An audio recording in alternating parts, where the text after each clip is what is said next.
I'm Jermaine Bustamante. Today I will talk about one of the Philippines' most shocking maritime disaster, the Superferry14 tragedy, also known as Superferry, the world's deadliest terrorist attack at sea, of February 27, 2004. What started as a routine sea voyage turned into a national catastrophe involving a massive fire, loss of life, and claims of intentional sabotage. These incidents become one of the most tragedies in the Philippine history, revealing serious gaps in maritime safety and security. Background of Super Ferry 14. Super Ferry 14 was a passenger ferry ship in the Philippines operated by WG and A Super Ferry. It was used for internal island travel, carrying hundreds of passengers between major locations such as Manila, Bacolod, and Mindanao. At that time, it was one of the country's commonly used sea transportation vessels. The ship became widely known after the Superferry 14 bombing on February 26, 2004. A bomb hidden inside a television exploded while the ferry was at sea, causing a massive fire. Many passengers were forced to jump into the water to escape, and the incident resulted in 116 deaths. Because of this tragedy, Superferry 14 is remembered not just as a transport vessel but as the site of the deadliest terrorist attack at sea in history. Conflict analysis tools. I use two tools, which is timeline and onion tools. To understand the gravity of this conflict, we must look at the timeline of the events. In 2003, a year prior to disaster, the Abu Sayyaf Group had already begun making threats against the WG and A ferry company, threats that would later prove fatal. On the night of February 26, 2004, Super Ferry 14 departed Manila with nearly 900 passengers on board. Just 1 hour into the voyage near Corregor Island, a massive explosion rocked the vessel.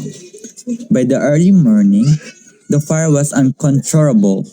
The captain gave the order to abandon ship, forcing passengers to leap into the dark sea. Ultimately, the ferry burned and sank, making the deadliest terrorist attack at sea in the world history. In the immediate aftermath, there was deep confusion. Was this a tragic mechanism failure or a deliberate act of war? Initially, government officials pointed toward an accidental explosion, perhaps a gas leak. Even President Gloria Macapagal Arroyo expressed doubt when the Abu Sayyaf group claimed responsibility, fearing the group was simply using a tragedy for propaganda. However, as the investigation deepened, the evidence became unattainable. The government officially concluded that a bomb hidden inside a television set had indeed been planted by Abu Sayyaf. This shifted the narrative from maritime accidents to a national security crisis. Now, let's proceed to the onion tool, or the peel the onion. A conflict analysis framework used to break down a dispute into three distinct levels. This specific example applies the tools to the 24 bombing of the Super Ferry 14 by the Abu Sayyaf group in the Philippines. The goal of this tool is to move past what people say they want, position, to understand what they actually needs. Here is the explanation of the three layers shown in the table. First is the outer layer of position. What the parties say they want, their public stance or the action taken. The Abu Sayyaf group, their position was the act of violence itself. Carrying out the bombing, it is visible external manifestation of the conflict. WGA Superferry or passengers, their position is that of the victims. They were the target of the attack and the ones direct suffering the consequences. Two is the middle layer or interest. What the parties hope to achieve by taking their position, their underlying motivations. Abu Sayyaf group, they weren't just bombing for the sake of destruction. Their interest was to exert pressure by attacking the ferry. Their aim to show the ferry company, WG&A, the consequences of not meeting their demands.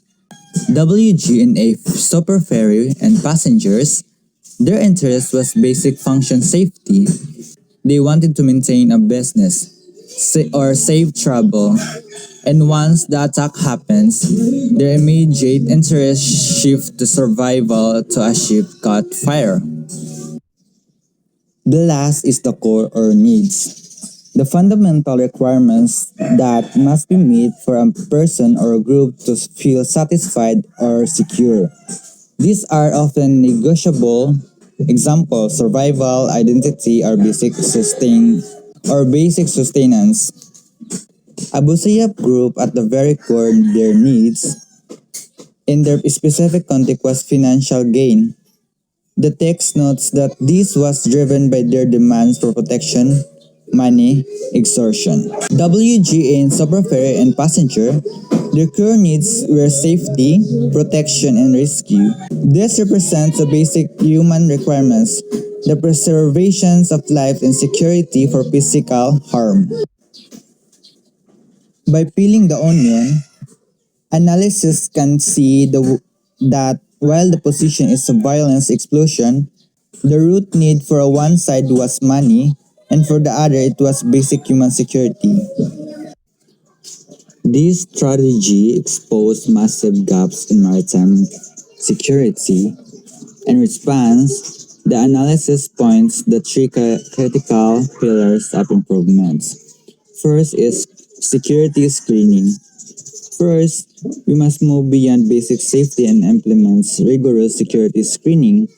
If a bomb can be carried on board in household appliances, the inspect system has failed. 2. Emergency response. We saw that evacuation was chaotic.